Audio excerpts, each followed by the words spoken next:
everyone, so I'm a little bit behind with like all the end of year Christmas videos, but I'm going to trick on anyway. Since Christmas has just passed, we have received a lot of books here on BookTube.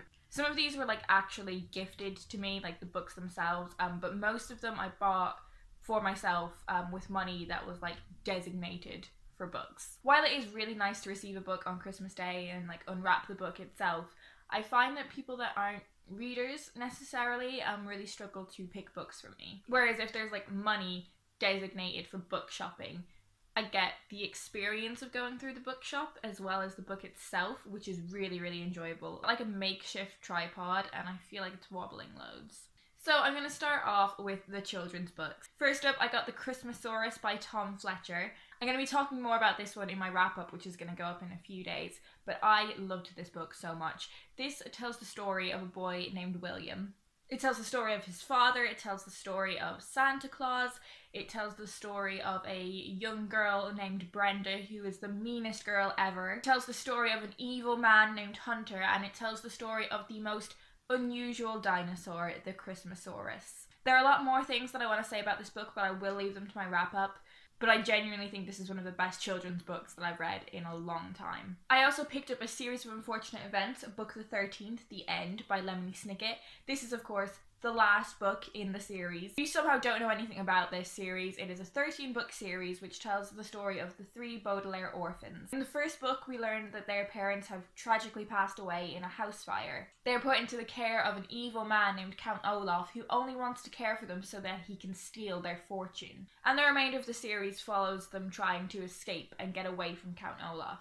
This was the only book that I had left to get in the series. I'm a little bit behind my reread. I don't think I'm going to get done by the time the Netflix series comes out, but hopefully I'll be able to hold off on binge watching the whole thing so I can catch up. Next up is a book that I bought for myself just before Christmas, but I thought I would include it here, and that is Max Porter's Grief is a Thing with Feathers. I've already read this one and I will be talking about it in my wrap-up, but I loved it so much. This tells the story of a father who is dealing with the loss of his wife and his 2 boys. This is a poetry collection and it is told through those 2 voices plus the voice of the crow, and the crow is grief. This is based around Ted Hughes' Crow, and that is like really influential and spoken about in the work. But you don't need to have read Crow to like appreciate and understand what's going on, and I'm so glad that I read this when I did. The one non-fiction book I got was Happy, Why Everything is More or Less Absolutely Fine by Derren Brown. This book explores happiness. It explores what it means to be happy, why we want it, and how do we know when we actually feel. How do you define what happiness is? In this book, Derren Brown explores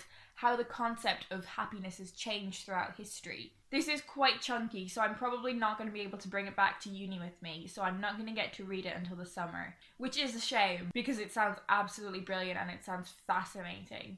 Unusually for me, I picked up quite a lot of sci-fi books because I'm doing a module on writing sci-fi and fantasy this semester, and I haven't read a huge amount of sci-fi and fantasy, definitely not compared to, I think, a lot of people who have chosen to take that module. And the first one I picked up was Replica by Lauren Oliver. I've seen this book around BookTube quite a lot and it sounds fascinating. What's really interesting about this book is that it is 2 books in one.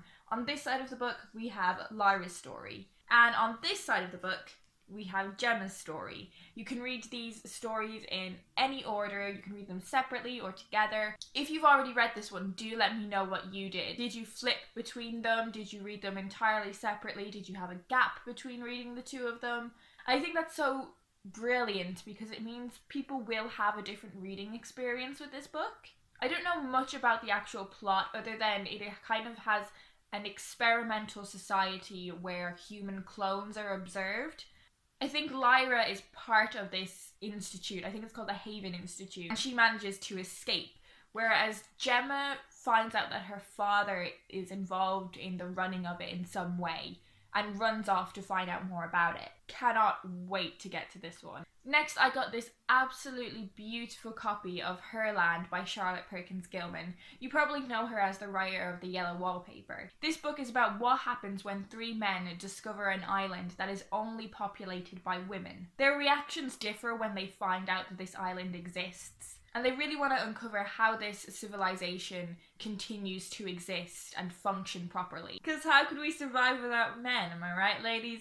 Next up is a book I've heard nothing but fantastic things about, and that is Ancillary Justice by Anne Leckie. This book absolutely swept up all of the sci-fi awards. It won the Nebula, it won the Arthur C. Clarke, it won the BSFA, it probably won way more, it probably won the Hugo.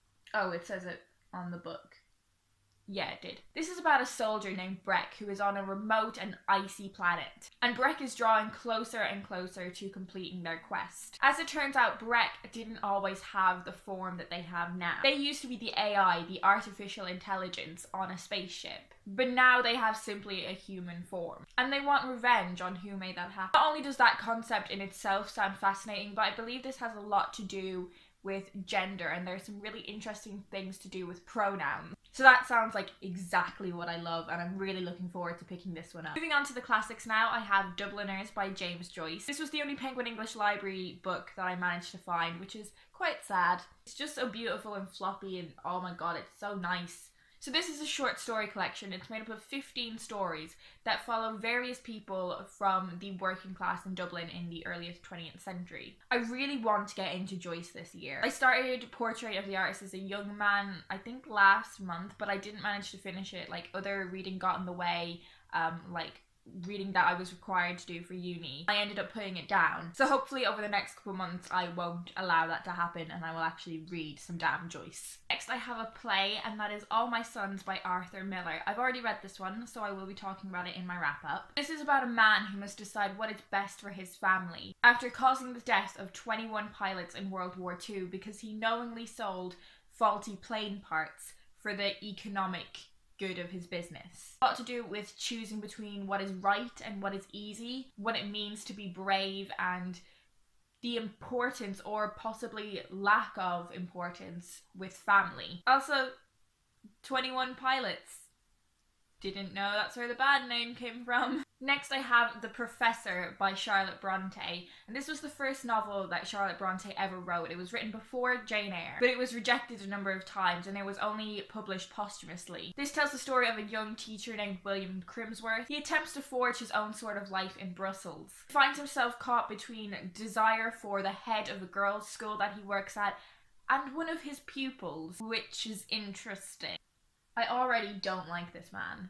Let me know if you read this one and what you thought of it, because I have a lot of preconceptions going into it and I kind of want to get rid of those preconceptions. I don't want to judge a book before I actually get into it. One day I would like to say that I've read all of the Bronte's work. Similarly, I would also like to say one day that I've read all of Jane Austen's work, and I picked up the Red Spine Vintage Classics edition of Mansfield Park. This is the same edition as I have my copy of Pride and Prejudice. I'm just going to read you the blurb of this one, and it says, Fanny Price's rich relatives offer her a home at Mansfield Park so that she can be properly brought up. However, Fanny's childhood is a lonely one, as she is never allowed to forget her place. Her only ally is her cousin Edmund. But when the glamorous and exciting Henry and Mary Crawford arrive in the area, Edmund starts to grow close to Mary, and Fanny finds herself dealing with feelings she has never experienced before. I believe this one has a lot to do with sort of greed and ambition, and it's more illicitly sexual than a lot of Austen's works are, so I'm all about that. And the next Austen I picked up was Emma, and this edition is also published by Vintage, but it is so beautiful. Just look at it. Oh my god, it's so beautiful. Just look at the end pages. Oh my goodness. Emma is young, rich, and independent. She has decided not to get married and instead spends her time organising her acquaintances' love affairs. Her plans for the matrimonial success for her new friend Harriet, however, lead her into complications that ultimately test her own detachment from the world of romance. I think this might be the Austen that I'm most excited to get to. Next up, I've got some more contemporary stuff, and the first of those is The Dancers Dancing. Despite being Irish, I may butcher this name. I think it's Eilish Ní Shúibhne. Anyway, so this is set in 1972 and it is about a group of teenage girls who go to a Gaeltacht in Donegal. If you don't know what a Gaeltacht is, it is basically kind of like a summer camp or an area where you speak exclusively Irish. A lot of teenagers get to go to improve their Irish and immerse themselves in a different variation of Irish culture. I was never fortunate enough to go to one, unfortunately, which is one of the biggest regrets of my teenage years, I think. But obviously these girls are liberated from parental control for the first time, and they discover a lot about themselves through different experiences. It's a Bildungsroman, so I am very much excited to get to this one. Next up I have another Irish book, and that is Anne Enright's The Forgotten Waltz. You may be more familiar with Anne Enright for two of her other novels, one being The Gathering and the other being The Green Road. The Green Road was shortlisted for the most recent Bailey's Prize. I think the Man Booker from 2015, but I might be wrong. This has a lot to do with love and lust and romance, and looking back on past love affairs and realising that the impact that they left on you was significant.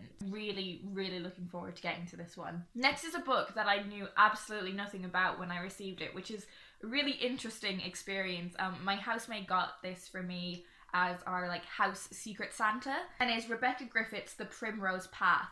This is a crime novel, and I don't really tend to read crime, so I'm really looking forward to trying this one out. This is about a woman who famously escaped from a man who held her captive for 11 days. Her case became notorious, and now 17 years later, he is about to be released from prison. Fearful of the media storm that is about to follow, she decides to flee to Wales and start a completely new identity and not tell anyone what she's done.